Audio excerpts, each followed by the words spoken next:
사도행전 4장 5절부터 22절까지입니다. 이튿날 관리들과 장로들과 서기관들이 예루살렘에 모였는데 대제사장 안나스와 가야바와 요한과 알렉산더와 및 대제사장의 문중이 다 참여하여 사도들을 가운데 세우고 묻되 너희가 무슨 권세와 누구의 이름으로 이 일을 행하였느냐. 이에 베드로가 성령이 충만하여 이르되 백성의 관리들과 장로들아, 만일 병자에게 행한 착한 일에 대하여 이 사람이 어떻게 구원을 받았느냐고 오늘 우리에게 질문한다면 너희와 모든 이스라엘 백성들은 알라. 너희가 십자가에 못 박고 하나님이 죽은 자 가운데서 살리신 나사렛 예수 그리스도의 이름으로 이 사람이 강건하게 되어 너희 앞에 섰느니라. 이 예수는 너희 건축자들의 버린 돌로서 집 모퉁이의 머릿돌이 되었느니라. 다른 이로서는 구원을 받을 수 없나니 천하 사람 중에 구원을 받을 만한 다른 이름을 우리에게 주신 일이 없음이라 하였더라. 그들이 베드로와 요한이 담대하게 말함을 보고 그들을 본래 학문 없는 범인으로 알았다가 이상히 여기며 또 전에 예수와 함께 있던 줄도 알고 또 병 나은 사람이 그들과 함께 서 있는 것을 보고 비난할 말이 없는지라. 명하여 공회에서 나가라 하고 서로 의논하여 이르되 이 사람들을 어떻게 할까? 그들로 말미암아 유명한 표적 나타난 것이 예루살렘에 사는 모든 사람에게 알려졌으니 우리도 부인할 수 없는지라.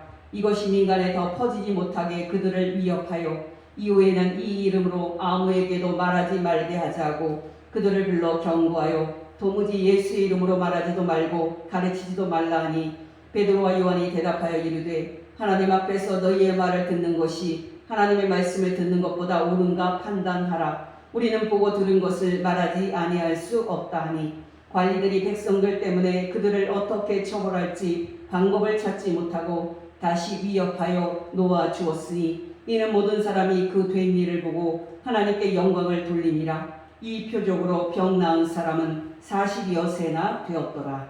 아멘. 네, 여러분, 오늘은 베드로가 변화된 모습에 초점을 맞출까 합니다. 여러분, 본문 속에 나타난 베드로의 모습은 첫째, 지식인의 모습입니다. 여러분도 알다시피 베드로는 어부 출신입니다. 베드로는 북쪽 갈릴리 호수에서 고기를 잡던 어부였습니다. 아무리 높게 생각을 해도 그 당시 어부는 학문을 배운 지식인은 아니었습니다. 오늘날로 말하면 서울에 있는 대학은 말할 것도 없고 지방대학도 다니지 못한 채 진도 바다에서 고기를 잡는 그런 어부와 같은 사람들이었습니다. 제가 최근에 다큐를 보았는데 그게 진도 팽목항에서 4시간 배를 타고 가면 나오는 죽도에 대한 다큐였습니다. 여러분, 그 섬은 식수가 없어서 살기가 매우 어려운 곳입니다. 그런데도 지금 대략 15가정이 살고 있는데요. 그나마도 한겨울에는 대부분 집을 비우고 목포나 진도에 가서 겨울을 납니다. 여러분, 그 당시 이스라엘의 중심지는 수도 예루살렘이었습니다. 그 당시 모든 지식인들과 엘리트들은 다 예루살렘에 있었습니다. 바로 베드로는 진도바다에서 고기를 잡는 어부처럼 그 당시 이스라엘에서 낙후된 지역인 갈릴리 호수에서 배운 것이 없이 고기를 잡던 평범한 사람이었습니다. 여러분께 베드로가 어떻게 예수님을 따르는 제자가 되었는지 상기시켜 드립니다. 어느 날이었습니다. 그리고 아침 일찍 새벽이 끝나고 아침이 시작이 되는 그런 시간이었습니다. 사람들은 아침 일찍 예수님께 몰려와서 하나님의 말씀을 듣고 싶어 했습니다. 그렇게 예수님은 사람들에게 가르치실 때 갈릴리 호숫가에 이제 마침 서 있는 시몬 베드로의 배에 올라서 가르치셨습니다. 말씀을 마치자 예수님은 밤새서 고기를 잡았지만 하나도 잡지 못했던 베드로에게 유명한 말씀을 하셨습니다. 깊은 데로 가서 그물을 내려 고기를 잡아라. 여러분, 사실 예수님의 명령은 베드로의 입장에서 순종하기 쉽지 않은 말씀이었습니다. 왜냐하면 그때 베드로는 배에서 내려 밤샘 작업을 했던 그물을 씻고 있었기 때문입니다. 누가복음 5장 1절 2절 무리가 몰려와서 하나님의 말씀을 들을새 예수는 게네사렛 호숫가에 서서 호숫가에 배 두 척이 있는 것을 보시니 어부들은 배에서 나와서 그물을 씻는지라. 그 시간은 어부 베드로의 입장에서는 퇴근하는 시간이었습니다. 그물을 깨끗이 다 씻었는데 다시 그물을 던지는 것 쉬운 일이 아니었습니다. 또 그 시간은 어부 베드로의 입장에서는 고기가 잡히는 시간도 아니었습니다. 또 베드로는 밤새 고기 잡는 힘든 노동을 한 후였기 때문에 상당히 피곤해 있었습니다. 베드로가 그 아침에 깊은 데로 가서 그물을 던져서 고기를 잡으라는 예수님의 말씀을 거부할 이유는 많았습니다. 그러나 여러분, 베드로는 유명한 말씀을 합니다. 누가복음 5장 5절 시몬이 대답하여 이르되 선생님 우리들이 밤이 새도록 수고하였으되 잡은 것이 없지만은 말씀에 의지하여 내가 그물을 내리리이다 하고, 선생님 당신의 말씀에 의지하여 내가 그물을 내리리이다. 여러분, 이게 베드로입니다. 베드로는 단순한 사람이었습니다. 베드로는 랍비 예수님의 말씀에 순전한 마음으로 순종할 줄 아는 사람이었습니다.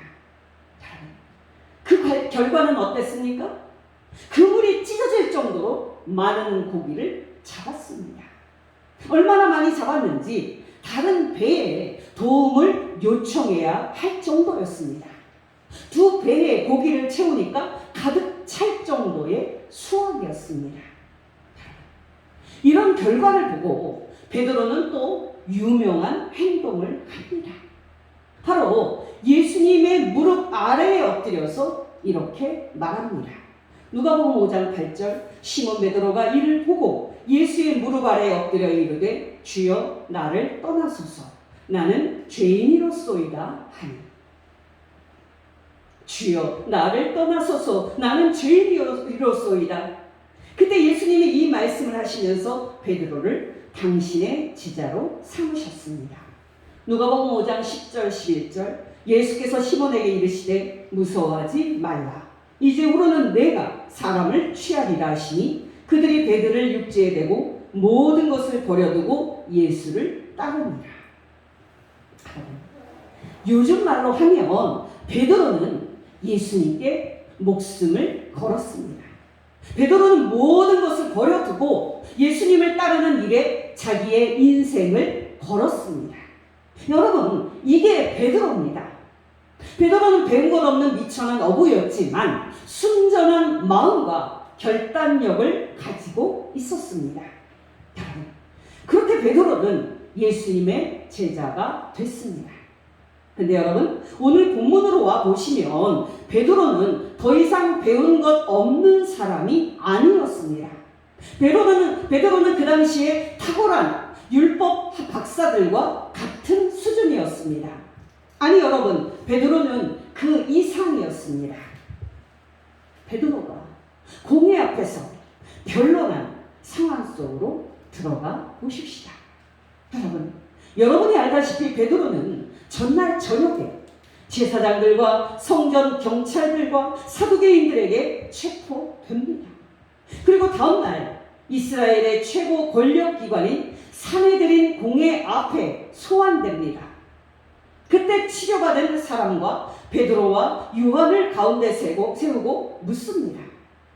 너희가 무슨 권세와 누구의 이름으로 이 일을 했느냐? 이때 베드로가 논리적으로 변론을 합니다. 사도행전 4장 8절에서 12절 이에 베드로가 성령이 충만하여 이르되 백성의 관리들과 장로들아 만일 병자에게 행한 착한 일에 대하여 이 사람이 어떻게 구원을 받았느냐고 오늘 우리에게 질문한다면 너희와 모든 이스라엘 백성들은 알라. 너희가 십자가에 못 박고 하나님이 죽은 자 가운데서 살리신 나사렛 예수 그리스도의 이름으로 이 사람이 건강하게 되어 너희 앞에 섰느니라. 이 예수는 너희 건축자들의 버린 돌로서 집 모퉁이의 머릿돌이 되었느니라. 다른 이로서는 구원을 받을 수 없나니 천하 사람 중에 구원을 받을 만한 다른 이름을 우리에게 주신 일이 없으니라 하였더라. 베드로의 변론을 듣고 나자 이스라엘의 모든 권력자들과 율법 박사들이 다 놀랍니다.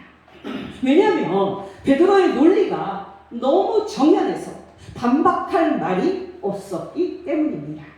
또 베드로의 변론이 탁월한 지식인의 변론 같아서 그들이 수긍할 수밖에 없었기 때문입니다. 바로 베드로의 변론을 듣고 나자 이스라엘의 모든 권력자들과 모든 율법 박사들이 한 말이 이것이었습니다. 아니, 본래 학문 없는 범인인 줄 알았는데 이들이 어디에서 이렇게 수준 높은 학문과 지식은 어떻게 얻었단 말인가? 사도행전 4장 13절 14절입니다. 그들이 베드로와 요한이 담대하게 말함을 보고 그들을 본래 학문 없는 범인으로 알았다가 이상히 여기며 또 전에 예수와 함께 있던 줄도 알고 또 병 나은 사람이 그들과 함께 서 있는 것을 보고 비난할 말이 없는지라. 여러분 기억하시기 바랍니다. 성령 충만을 받으면 대학을 안 나와도 탁월한 수준의 학문과 지식을 얻을 수 있습니다. 우리는 사도행전 2장과 또 사도행전 3장에 기록된 사도 베드로의 두 설교를 살펴보았는데요. 여러분 놀라지 마시기를 바랍니다. 거기에 기록된 사도 베드로의 설교의 수준은 오늘날 세계 최고의 신학자의 수준을 훨씬 능가하는 것이었습니다. 어떤 목사님은 신학대학 다닐 때 저녁마다 학교 뒷동산에 가서 기도했습니다. 그때 그 목사님은 지혜가 생기고 공부를 잘하게 되는 기적을 체험했습니다. 당연히 그 학기에 학과 1등을 해서 성적 장학금을 받았고 그 기적은 다음 학기까지도 이어졌습니다. 책을 읽는데 그 내용이 갑자기 이해가 되는 듯 기적을 체험했다고 합니다. 우리가 성령 충만을 받을 때 받는 축복은 상상하기가 힘들 정도로 풍성합니다. 여러분께서도 성령 충만 받아서 지식과 지혜 있는 사람 되시기를 예수 이름으로 축원합니다. 본문 속에서 두 번째로 확인하게 되는 베드로의 변화된 모습은 바로 겁 없는 담대함입니다. 사도행전 4장 13절 그들이 베드로와 요한이 담대하게 말함을 보고, 앞에서도 말씀을 드렸지만 베드로와 요한은 체포된 다음날 사내들인 공회 앞에 서게 됩니다. 베드로의 치유 사건이 얼마나 큰 사건이었는지 아십니까? 그 당시 이스라엘을 다스리는 모든 권력자들과 율법 박사들이 다 모여서 급하게 공회를 열 정도로 그 사건은 큰 사건이었습니다.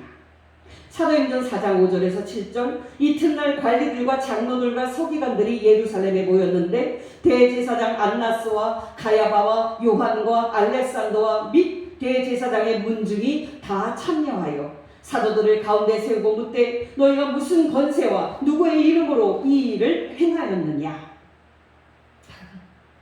이때 이스라엘은 로마 제국의 식민지였지만 상당한 자치권을 갖고 있었습니다. 바로 사내들인 공회는 자치권을 가진 이스라엘 최고의 권력 기관으로서 그 당시 모든 이스라엘 사람들의 생사를 결정할 수 있는 막강한 권력을 갖고 있었습니다. 바로 베드로와 요한은 이 무서운 권력자들 앞에 선 겁니다. 여러분도 알다시피 약 2달 전에 예수님을 십자가에 못 박으라고 선고한 기관도 바로 이 사내들이 공회였습니다. 예수님은 목요일 밤에 체포가 돼서 최고 권력자인 대제사장의 집으로 끌려갑니다. 그리고 다음날 아침 일찍 소집된 사내들인 공회 앞에 서시고 거기에서 십자가 사형을 선고받습니다. 예수님께서 목요일 밤에 체포돼서 대제사장의 집으로 끌려갈 때 같이 따라간 베드로가 상당히 겁을 먹고 있었다는 것을 기억할 필요가 있습니다. 앞에서도 말씀을 드렸지만 베드로는 단순한 마음으로 생각하고 결단하는 직진형 스타일이었습니다. 여러분이 알다시피 예수님께서 모든 제자들이 다 자기를 버릴 거라고 말씀하셨을 때 베드로는 자신은 안 버린다고 장담했던 사람이었습니다. 마태복음 26장 31절에서 33절, 그때 예수께서 제자들에게 이르시되 오늘 밤에 너희가 다 나를 버리리라. 기록된 바 내가 목자를 치리니 양의 떼가 흩어지리라 하였느니라. 그러나 내가 살아난 후에 너희보다 먼저 갈릴리로 가리라. 베드로가 대답하여 이르되 모두 주를 버릴지라도 나는 결코 버리지 않겠나이다. 그러나 여러분, 예수님이 재판받으러 그 밤에 끌려간 대제사장의 집에서 예수님을 3번 모른다고 부인합니다. 누가복음 22장 54절에서 62절, 예수를 잡아 끌고 대제사장의 집으로 들어갈새 베드로가 멀찍이 따라가니라. 사람들이 뜰 가운데 불을 피우고 함께 앉았는지라. 베드로도 그 가운데 앉았더니 한 여종이 베드로의 불빛을 향하여 앉은 것을 보고 주목하여 이르되 이 사람도 그와 함께 있었느니라 하니 베드로가 부인하여 이르되 이 여자여 내가 그를 알지 못하노라 하더라. 조금 후에 다른 사람이 보고 이르되 너도 그 도당이라 하거늘 베드로가 이르되 이 사람아 나는 아니로라 하더라. 1시간쯤 있다가 또 한 사람이 장담하여 이르되 이는 갈릴리 사람이니 참으로 그와 함께 있었느니라. 베드로가 이르되 이 사람아 나는 내가 하는 말을 알지 못하노라. 아직 말하고 있을 때에 닭이 곧 울더라. 주께서 돌이켜 베드로를 보시니 베드로가 주의 말씀 곧 오늘 닭 울기 전에 네가 3번 나를 부인하리라 하시니 생각나서 밖에 나가서 심히 통곡하니라. 이때 베드로는 겁에 질려 있어서 대제사장의 집에 한 종에 불과한 여종의 말에도 예수님을 부인할 정도로 베드로는 그 당시 겁쟁이였습니다. 쉽게 말씀을 드리면 자신도 예수님과 같이 죽을까봐 겁이 났던 겁니다. 그랬던 그가 여러분 약 2달이 지난 지금 어떻게 변했습니까? 네, 겁없는 사람으로 변했습니다. 약 2달 전에는 여종 앞에서도 무서워 벌벌 떨었던 베드로가 이제는 사내들인 공회 앞에서도 겁 없이 담대하게 변론을 하고 있습니다. 사도행전 4장 13절 14절, 그들이 베드로와 요한이 담대하게 말함을 보고 그들을 본래 학문 없는 범인으로 알았다가 이상히 여기며 또 전에 예수와 함께 있던 줄도 알고 또 병 나은 사람이 그들과 함께 서 있는 것을 보고 비난할 말이 없는지라. 베드로의 담대함은 바로 이어지는 공회 앞에서의 말 속에서도 확신할 수 있습니다. 여러분, 베드로의 변론은 논리가 치밀했고 틀린 말이 하나도 없었기 때문에, 그리고 그 치료받은 사람이 그들과 함께 버젓이 있었기에 공회로서는 위협하는 것 외에는 할 수단이 없었습니다. 사도행전 4장 15절에서 18절, 명하여 공회에서 나가라 하고 서로 의논하여 이르되 이 사람들을 어떻게 할까? 그들로 말미암아 유명한 표적 나타난 것이 예루살렘에 사는 모든 사람에게 알려졌으니 우리도 부인할 수 없는지라. 이것이 민간에 더 퍼지지 못하게 그들을 위협하여 이후에는 이 이름으로 아무에게도 말하지 말게 하자 하고 그들을 불러 견고하여 도무지 예수의 이름으로 말하지도 말고 가르치지도 말라 하니. 앞으로는 예수의 이름으로 말하지도 말고 가르치지도 말라는 공회의 무서운 경고 앞에서 보통 때 같았으면 베드로는 사시나무처럼 떨었을 겁니다. 여러분, 사내들인 공회가 어떤 곳입니까? 이스라엘 모든 사람들의 생사를 결정할 수 있는 무서운 기관입니다. 그런 사람들 앞에서 베드로는 담대하게 말합니다. 사도행전 4장 19절 20절, 베드로와 요한이 대답하여 이르되 하나님 앞에서 너희의 말을 듣는 것이 하나님의 말씀을 듣는 것보다 옳은가 판단하라. 우리는 보고 들은 것을 말하지 아니할 수 없다 하니. 이 말은 정말 베드로가 목숨을 걸고 한 말이었습니다. 이때 베드로는 더 이상 예전에 겁 많던 그런 겁쟁이가 아니었습니다. 이때 베드로는 예전에 죽을까봐 예수님을 부인했던 2달 전의 베드로가 아니었습니다. 이때 베드로는 죽을지라도 성자 하나님 예수 그리스도의 말씀에 순종해서 예수 그리스도의 이름을 증거하는 일에 목숨을 바칠 수 있는 용감한 사자 같은 그런 사람이었습니다. 여러분께 베드로처럼 세상 권력 앞에서 겁먹지 않고 예수 그리스도께 순종해서 담대하게 하나님의 말씀을 전한 2 말씀을 드립니다. 여러분, 첫째는 고 김수환 추기경입니다. 여러분, 때는 전두환의 서슬퍼런 독재 시절인 5공화국 시절이었습니다. 1987년 1월 남영동 대공분실에서 연세대 학생이었던 박종철 군이 물고문으로 인한 질식사로 사망하는 일이 일어납니다. 이때 경찰은 고문으로 인한 죽음을 숨기려고 유명한 말을 합니다. 바로 수사관이 책상을 턱 하고 치니까 억 하고 죽었다고 발표했습니다. 그러나 이 발표는 거짓말이었습니다. 양심을 고백한 수사관들에 의해서 물고문 중에 질식사한 것으로 밝혀져서 온 국민이 그 죽음의 진상을 알고 경악했습니다.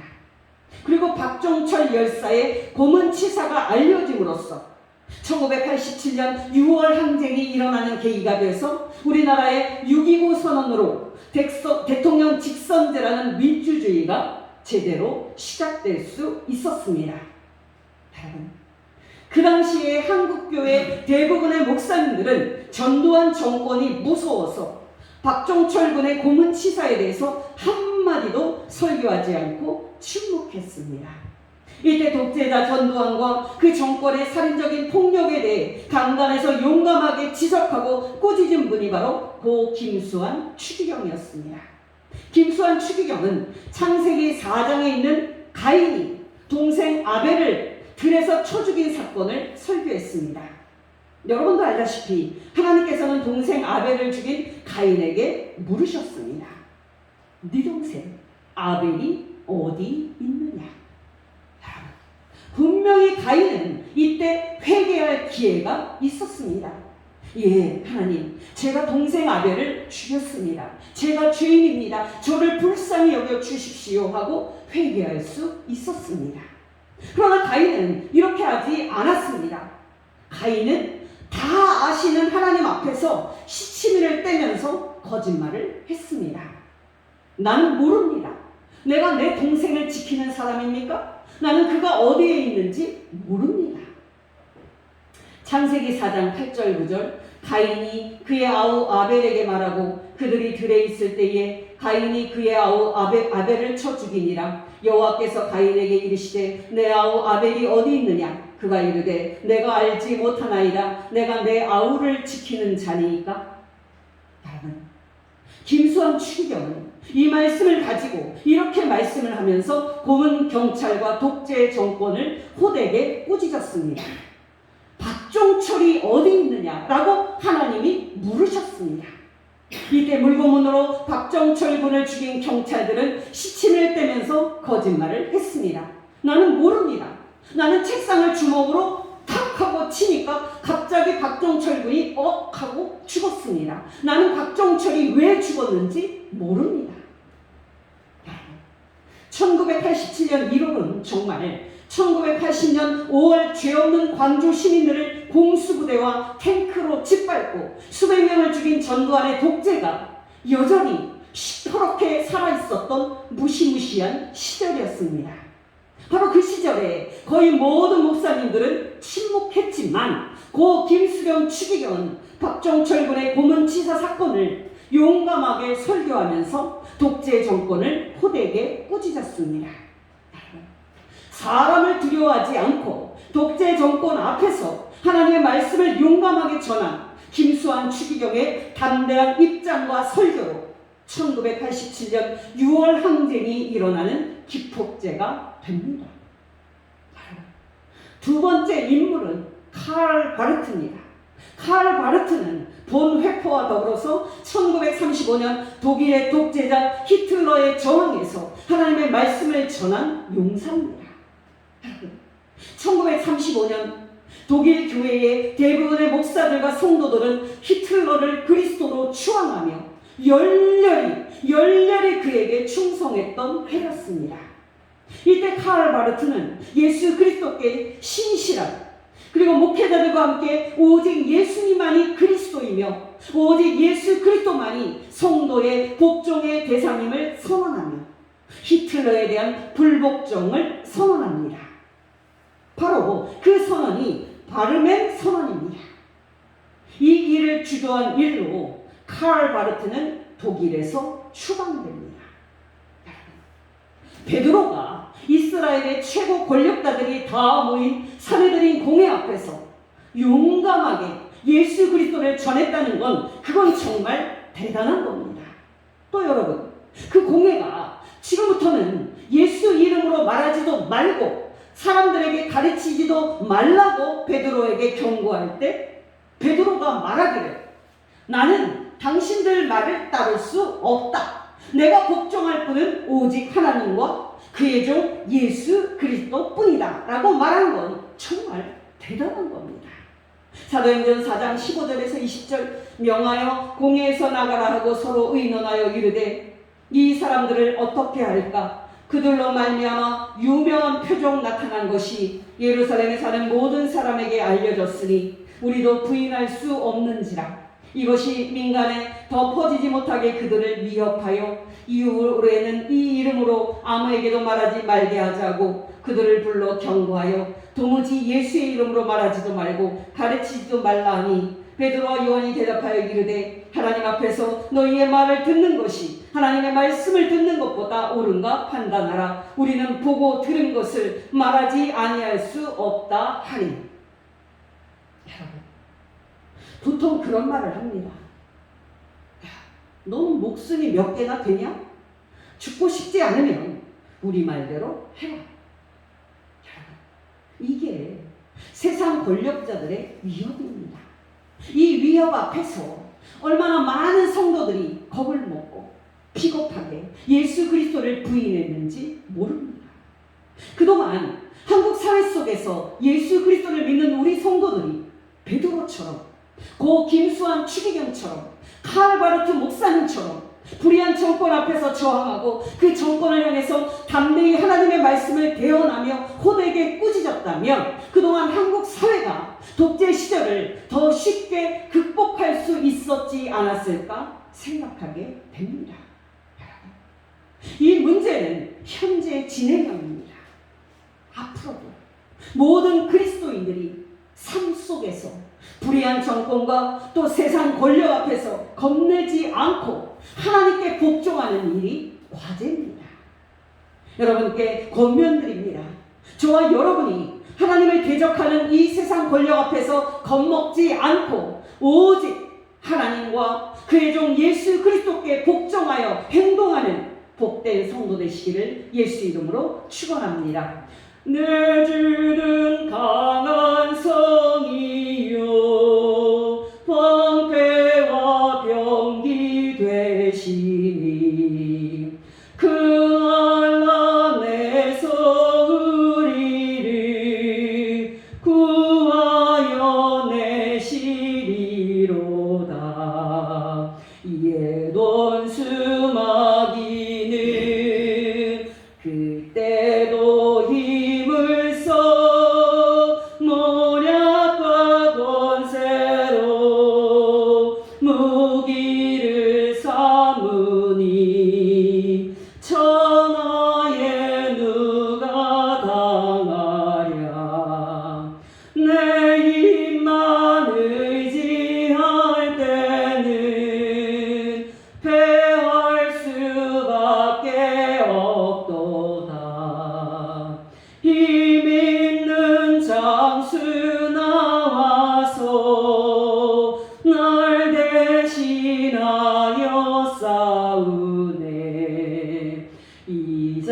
원수 누군가 주 예수 그리스도 만군의 주로다.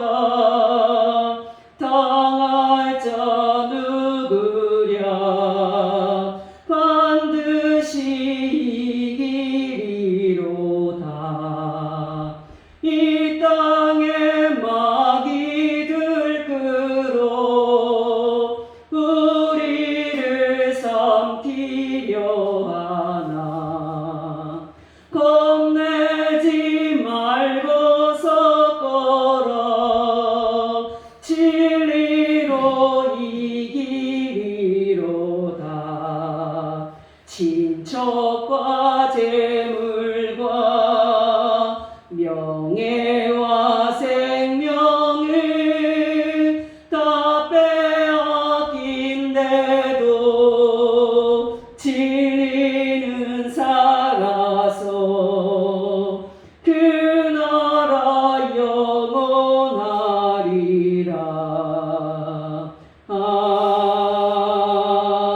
아멘. 기도하겠습니다.